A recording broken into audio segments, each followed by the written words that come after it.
భూమి ఉన్న ప్రతి ఒక్కరికి పనికొచ్చేది అవసరమైంది భూభారతి చట్టమని అన్నారు రూపకర్త సునీల్. భూభారతి చట్టం అసెంబ్లీలో ఆమోదం పొందడం సంతోషంగా ఉందన్నారు. అయితే ధరణికి భూభారతి చట్టాలకు ఉన్న తేడా ఏంటి? రెవెన్యూ అధికారులకు మళ్లీ పగ్గాలు ఇచ్చారా? అన్ని విషయాలపై భూభారతి రూపకర్త సునీల్తో మా ప్రతినిధి చారి ఫేస్ టు ఫేస్. భూభారతి చట్టం వచ్చింది. మొన్నటి వరకు ధరణితో ఇబ్బంది పడ్డారు రైతులని చెప్పేసి ఇప్పుడున్నటువంటి ప్రభుత్వం ఆ చట్టాన్నే, ఆ ధరణిని తొలగించింది. కొత్తగా భూభారతి తీసుకొచ్చింది. ఈ భూభారతికి మొత్తం సృష్టికర్త, దీన్ని అంతటికీ లీగలైజ్డ్, అలాగే ఎట్లా ఉండాలి అనేటువంటి చేసినటువంటి సునీల్ మనతో ఉన్నారు. సునీల్ గారు, భూభారతికి ధరణికి డిఫరెన్స్ ఏంటి, ఏం పొందుపరిచారు? అంటే ఆ డిఫరెన్స్లకు పోయే ముందు ఏదైతే నా చేతిలో పట్టుకున్న పుస్తకం చూసారా, ఇది ఇంగ్లీష్లో తెలుగులో ఉన్న చట్టం కాపీ. నాకు తెలిసి రాబోయే తరాలు చరిత్రలో ఒక ప్రత్యేకమైన పేజీ ఉండబోయే చట్టం ఇది. 1936లో మనం మొట్టమొదటి ఆరవ చట్టం చూసుకుంటే 48లో ఒక చట్టం వచ్చింది, 71లో వచ్చింది, 2020లో తెలంగాణ రాష్ట్రంలో వచ్చింది, ఇప్పుడు 2024లో ఇంకొక చట్టం వస్తుంది. అంటే ఇది భూములకు సంబంధించిన అతి కీలకమైన చట్టం. మిగతా చట్టాలు చాలా ఉన్నా కానీ ఏ గుంట భూమి ఉన్న రైతు దగ్గర నుంచి బడా రైతుల వరకు కూడా భూమి ఉంది అంటే ఈ చట్టంతో అవసరం పడుతుంది. మిగతా భూమి చట్టాలన్నీ ఎట్లా అంటే ఇనాం అంటే ఇనాం భూముల వాళ్ళకి పనికొస్తుంది, అసైన్మెంట్ అంటే అసైన్మెంట్ భూముల వాళ్ళకి పనికొస్తుంది. అట్లా ఒక 70-80 చట్టాలు ఉన్నాయి. కానీ అందరికీ పనికొచ్చేది, అందరికీ అవసరమైంది ఈ చట్టం. ఈ చట్టం నిన్న 2 చట్టసభలు ఆమోదించినాయి. చాలా సంతోషం. ఈ చట్టంలో ఉన్న అంశాలు చూస్తే చాలామంది మాట్లాడుతుంది ఏంటంటే రైతు కోరుకునే ప్రతి అంశం కూడా దీంట్లో అన్ని వర్గాలకు కావాల్సిన అన్నీ ఉన్నాయన్నారు. ఇప్పటి వరకు ధరణి వల్ల ల్యాండ్ పార్ట్ బికి సంబంధించినటువంటి విషయం కావచ్చు, లీగల్గా వెళ్ళడానికి ప్రొసీడింగ్స్ లేవు అనేటువంటి అది కావచ్చు, గతంలో ఉన్నటువంటి రికార్డ్స్ అన్నీ మళ్ళీ తెర మీదకి వచ్చి పాత వాళ్ళంతా కబ్జాలోకి వచ్చారు. వీటన్నిటికీ ఈ భూభారతి ఇచ్చేటువంటి పరిష్కారం ఏంటి? ఇప్పుడు సమస్య ఏంటి, కొత్త చట్టం ఏం చేయబోతుంది? ఈ రోజున సమస్యలు ఏంటో చూస్తే 18 లక్షల ఎకరాలు పార్ట్ బిలో ఉన్నాయి. ధరణిలో ఊరుకు 200 సమస్యలు ఉన్నాయి. పార్టీ ఏలు అన్నీ బాగున్నాయి అన్నారు కానీ పార్టీ ఏలో కూడా ఊరూరికి 200 సమస్యలు ఉన్నాయి. అంటే 20-25 లక్షల సమస్యలు ఉన్నాయి. ధరణి వచ్చినప్పటి నుంచి ఇప్పటిదాకా 20 లక్షల మంది దరఖాస్తు పెట్టుకుంటే 40 లక్షల మంది దరఖాస్తు పెట్టుకుంటే 20 లక్షల దరఖాస్తులు తిరస్కారానికి గురైనాయి. ఆ చట్టంలో ఎట్లాంటి అప్పీల్ యంత్రాంగం లేదు. సాదా బైనామాలకి దరఖాస్తు తీసుకున్నాం కానీ పరిష్కరించే మెకానిజమే లేదు దాంట్లో. ఇట్లా నేను చెప్పుకుంటూ పోతే ఒక చాంతాడంత లిస్ట్ ఉంది. ధరణి అయితే ఏ చట్టం కింద రూపొందించబడిందో ఆ చట్టమే లోపభూయిష్టంగా ఉంది. కాబట్టి ధరణి సమస్యల పరిష్కారం జరగాలి అంటే ముందు చట్టం మారాలి, ఆ తర్వాత సాఫ్ట్వేర్ మారాలి. సో ఈ రోజున మనం ఈ చట్టం ద్వారా ఆ లోపాలన్నీ సవరించే ప్రయత్నం చేశాం. మరి చట్టం వస్తున్న సమస్యలు తీరుతాయా? నేను సూటిగా చెప్తున్నాను. నంబర్ 1, ఈ రోజున ఎవరైతే పార్టీ బిలో భూములు ఉన్నాయి, మాకు హక్కులున్న భూములు పార్టీ బిలో చేరని చెప్తున్నారో వాళ్ళు ఈ చట్టం కింద అధికారాలు తహసీల్దార్కి, ఆర్డీఓకి, కలెక్టర్కి రాబోతున్నాయి. వారు పరిష్కారం చేస్తారు. వారు ఇచ్చిన తీర్పుల మీద అభ్యంతరం ఉంటే ట్రిబ్యునల్కి వెళ్ళొచ్చు. ఇది పార్టీ బి. ఏదైతే పార్టీ ఏలో ఉన్నాయి, నాకు పాస్ పుస్తకం వచ్చింది, విస్తీర్ణం తప్పుబడింది, లేకపోతే నా సర్వే నెంబర్ తప్పుబడింది, పట్టాభూమి ప్రభుత్వం పడింది, ఇట్లాంటి 45 రకాల సమస్యలు ఉన్నాయి ధరణిలో. ఇందులో ఏ రకమైన సమస్య ఉన్నా సరే కలెక్టర్కి అప్పీల్ చేసుకోవచ్చు. కలెక్టర్ తీర్పు మీద అభ్యంతరం ఉంటే రెవెన్యూ ల్యాండ్ ట్రిబ్యునల్కి దరఖాస్తు పెట్టుకోవచ్చు. ఇది 2వ అంశం. ఇక 3వది, మరి ధరణి స్థానంలో కొత్త రికార్డు ఏం రాబోతుంది అంటే రాబోయే రోజుల్లో ప్రభుత్వం రీసర్వే చేసి కొత్త రికార్డు చేస్తామని చెప్తున్నారు. అది జరగడానికి సమయం పడుతుంది. కాబట్టి వెంటనే మరొకసారి భూరికాల ప్రక్షాళన కావచ్చు, లేదా ఫోరెన్సిక్ ఆడిటో, కమ్యూనిటీ ఆడిటో చేసి RORని పూర్తిగా సరిదిద్దే ప్రయత్నం జరుగుతుంది. సాదా బైనామా దరఖాస్తులు ఏవైతే 9,24,000 దరఖాస్తులు పెండింగ్లు ఉన్నాయో వాటికి ఇందులో మార్గం ఏర్పడుతుంది. ఆర్డీఓలు విచారణ చేసి సాదా బైనామా రెగ్యులేట్ చేస్తారు. వాటి మీద అభ్యంతరాలు ఉంటే కలెక్టర్కి అప్పీల్ చేసుకునే అవకాశం. దేశంలోనే మొట్టమొదటిసారిగా వ్యవసాయ భూములతో పాటుగా ఆబాది గ్రామ కంటాలు ఏమంటాం, మనకు ఊళ్ళల్లో దాదాపు 11,000 రెవెన్యూ గ్రామాలు ఉన్నాయి, 11,000 ఆబాదీలు ఉన్నాయి. వ్యవసాయ భూములకు రికార్డు ఇప్పటిదాకా ఉంది కానీ ఆబాదీలకు ఏ రికార్డు లేదు. ఈ చట్టం కింద ఆబాదీలకు రికార్డు రాబోతుంది. 11,000 రెవెన్యూ గ్రామాలు సర్వే జరుగుతాయి. పట్టాదారు దాంట్లో అనుభవదారుడు, పట్టాదారుడు అని 2 కాలమ్స్ పెట్టారు. అనుభవదారుడికి ఒకవేళ దీని మీద హక్కులు వస్తాయా?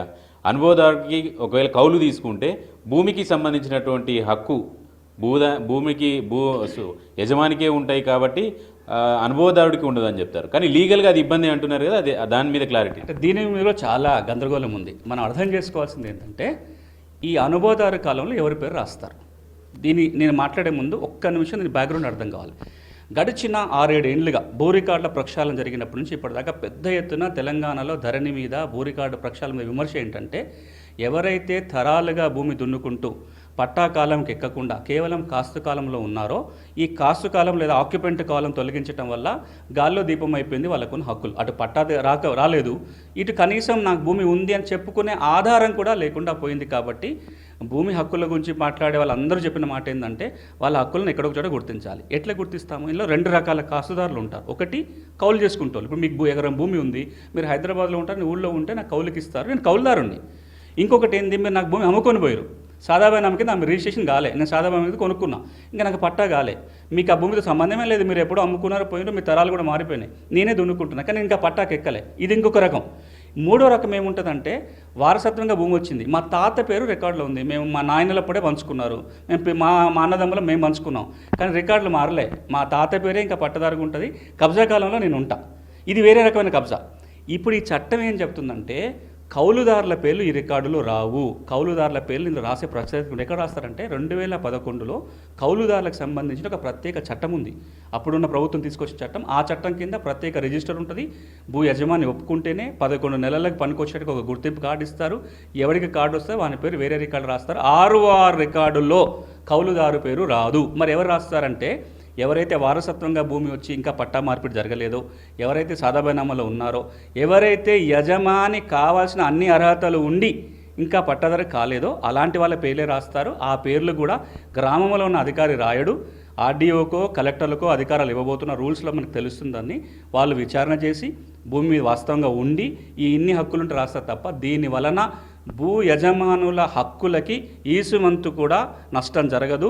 భూ యజమానులు భయపడాల్సింది, హక్కులు కోల్పోయే ప్రసక్తి ఈ చట్టంలో లేదు. సరే, ఇప్పుడు మీరు డాక్యుమెంట్కి సంబంధించి పాస్ పుస్తకాల ఇవ్వడానికి సంబంధించి అధికారాలు ఇచ్చారు. ఎంఆర్ఓ చేస్తాడు, ఆర్డీఓ ఫైనల్ విచారణ చేసి. అయితే ఇప్పుడు రిజిస్ట్రేషన్ భూముల క్రయ విక్రయాలకు సంబంధించి రిజిస్ట్రేషన్ ఎంఆర్ఓ ఆఫీస్లోనే చేస్తున్నారు. దానికి సంబంధించి ఏమైనా మార్పులు చేరుకున్నాయి? అంటే ఇప్పుడు భూమి ఒకసారి రికార్డు తయారైపోయింది, ధరణి ఉంది, ఇప్పుడు భూభారతి అని ఒక కొత్త రికార్డు వస్తుంది, దాన్ని తప్పులు సరి చేసి ఒక రికార్డు పెట్టుకుంటాం.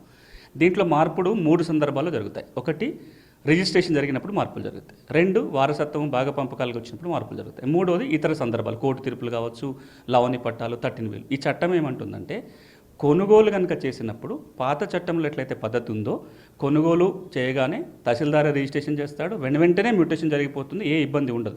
దానికి అదనంగా ఈ చట్టం ఇంకొక మాట ఏమంటుందంటే ఇలా జరిగిన మీద మ్యూటేషన్ మీద అభ్యంతరం ఉంటే అప్పీల్ చేసుకోవచ్చు అంటది. ఇంతకుముందు ఆ వెసులుబాటు లేదు. మీకు చాలా ఉదాహరణ చెప్తా, ఆ వెసులుబాటు లేకపోతే ఏం జరిగింది అంటే అప్పీల్ అనేటువంటి వెసులుబాటు ఉంటుంది, కానీ ఈ టైం బాండింగ్లో ఎంఆర్ఓ దగ్గర అప్పీల్ చేయాలి, ఎంఆర్ఓ దగ్గర పోయిన 60 రోజులు టైం ఇచ్చి ఆర్డీఓ దగ్గర ఏం ఉండదు.